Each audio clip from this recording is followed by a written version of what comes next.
Number 58. In take-home experiment inhalation, we measured the average flow rate Q of air traveling through the trachea during each inhalation. Now calculate the average airspeed in meters per second through your trachea during each inhalation. The radius of the trachea in adult humans is approximately 10 to the minus 2 meters. All right, from the data above, also calculate the Reynolds number. Great, do you expect it to be laminar or turbulent? All right. So first, here's the experiment. Okay, they told us that each adult inhales about 1 liter of air per inhalation. So we have 1 liter of air, right, per 1 inhalation. I'll just label this IN. Now, we have to know, in order to figure out the flow rate, we have to somehow convert this into a volume per time, right? So this is a volume per breath, essentially, or per inhalation. And we have to basically convert inhalations into time. So now you can do this by probably looking up or testing yourself. I mean, you can sit there and put on a stopwatch and, calculate how many breaths you have in a minute. Or it could be, well, I wouldn't choose a second because it's going to be less than, each breath is going to be greater than, I should say, a second. So over a minute or over an hour would be even more accurate. Or I would do it over a day. I mean, while we're at it, do it over a week and you'll see, right? I'm kidding. So just look it up on Google. The average is anywhere between 8 and 16 breaths, depending upon conditioning and other factors. So I'm going to choose 12. So now, that being the case, I know that that there are 12 inhalations per 1 minute. So if you notice, look at that. Inhalations will cancel, and this is going to tell us that there are 12 liters of breath being inhaled per minute. Okay? Now what I need to do, I got the flow rate. This is Q. It's a volume per time.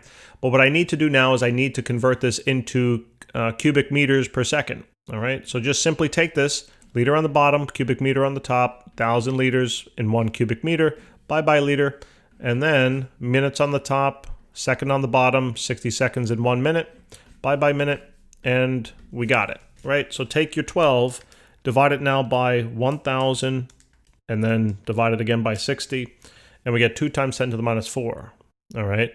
So there's going to be 2 times, and I guess sig figs, whatever, I don't care. 2 times 10 to the minus 4, all right? This will be in terms of now cubic meters per second. All right, so this is Q, right? This is your volume flow rate. Now, they also told you the radius of the trachea is going to be 10 to the minus 2. So how is the radius and Q connected to help us find air speed?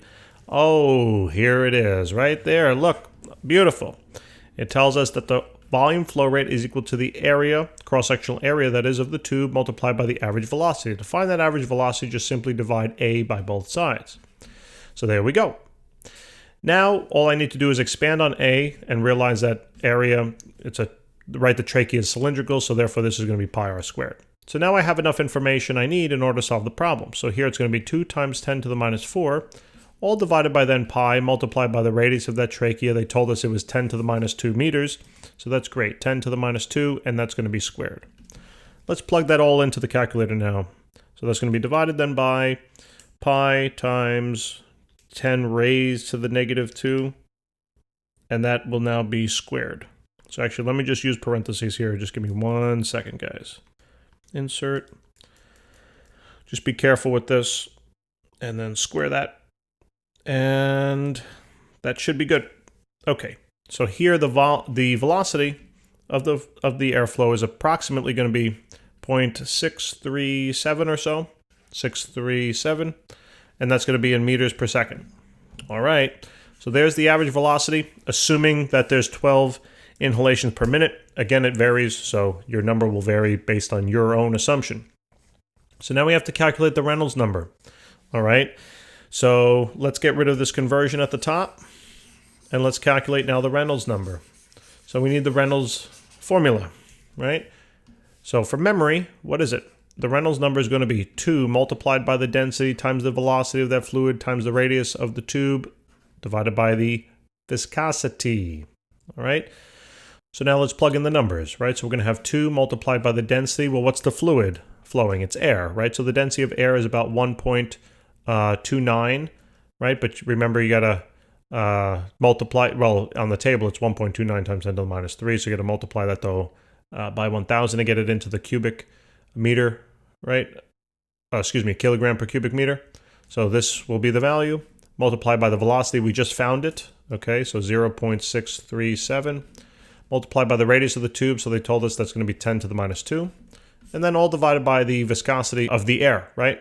Which is 0.0181 times 10 to the minus 3, okay, because we have to convert that into Pascal second. So all we now need to do is just throw that on into the calculator. So there's going to be 2 times 1.29 times 0.637 times 10 raised to the minus 2. And then all divided by now 0.0181 times 10 to the minus 3.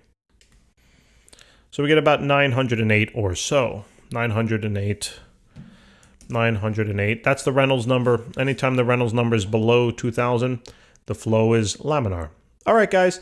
Thanks for tuning in. Hope this helped. Please remember to subscribe. See you next time.